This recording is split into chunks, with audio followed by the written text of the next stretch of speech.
Ladies and gentlemen, inviting you to go out on the link. So we're actually touring the Colosseum right now. We're in the basement where at one time there's only 25 people allowed here in the basement to see the underbelly of the Colosseum, how it used to be operated. Folks, before we start, kindly hit the subscribe button and the notify button for new contents that I upload weekly. Grazie mille. So anybody who visits Rome will definitely come to the Colosseum because it's the most popular oval amphitheater in the world. It's located here in Rome. It was actually built under the Emperor Vespasian back in 72 AD and was actually completed 8 years later in AD 80 under his successor and heir Titus. The Colosseum is the largest ancient amphitheater ever built, and interestingly or amazingly, it's still the largest standing amphitheater in the world despite its age. So today we're going to take a tour underground. It's actually the underground of the Colosseum. Not a lot of people get to go there, I have to say. I mean, it's limited to 25 people at a time. You can certainly sign up for a tour for it. But actually not a lot of people do that. So I want to take you around, show you what I saw. So we navigated through different corridors and cells and walkways.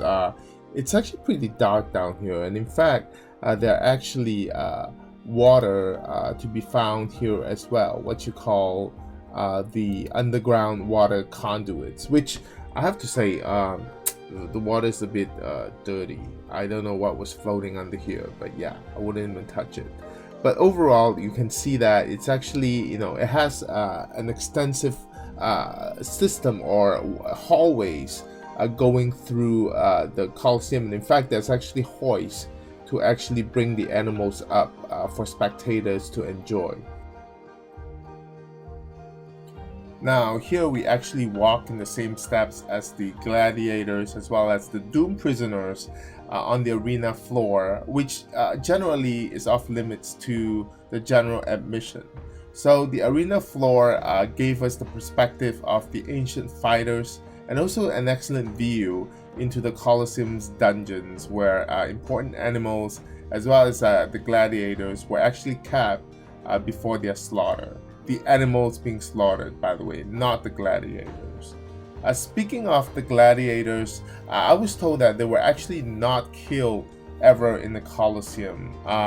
In general, they just fight and they get exhausted and they're pretty much done.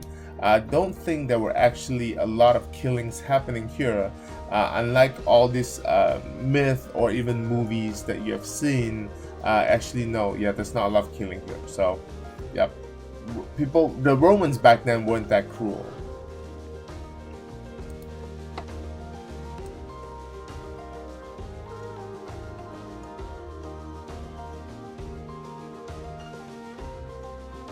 We're now on the main level of the Colosseum, and here we actually got to enter a section where general admission was not able to, and got a much nicer view, or a different view, I wouldn't say nicer, of where we were before as we walked through that maze. Kind of like a maze-like setting, huh?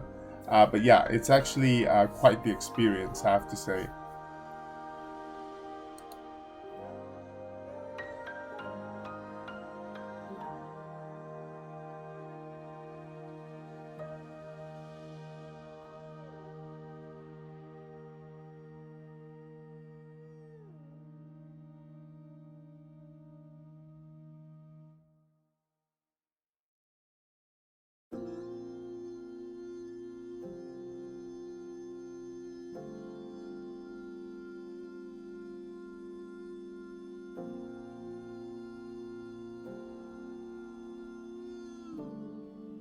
And we're now on the top floor where usually the gladiators gather.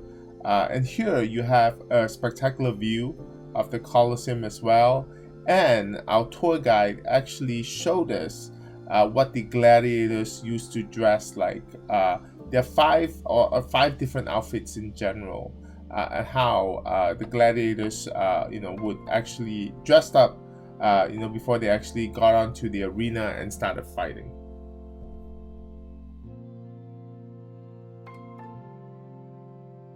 So this was an amazing tour.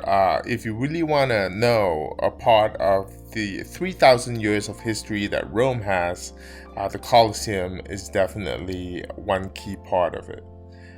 Well, the amazing discovery that I had, aside from, visiting the underground of the Colosseum, was to discover that our knowledgeable tour guide that was studying archaeology back in university, actually discovered the Golden House of Nero belonging to Emperor Nero with her teammates back in school.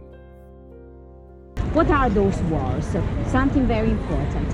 Can you remember at the very beginning of the tour I was mentioning the existence of the Golden House of Emperor Nero in the valley, okay? I was saying that it was starting from that point, it was finished on the other side, and in the middle there was the residence. The residence that has been completely dismantled for the construction of the Colosseum, to drain the lake. Okay? And so till my excavation, till our excavation, no one knew where the house in this part of the valley was.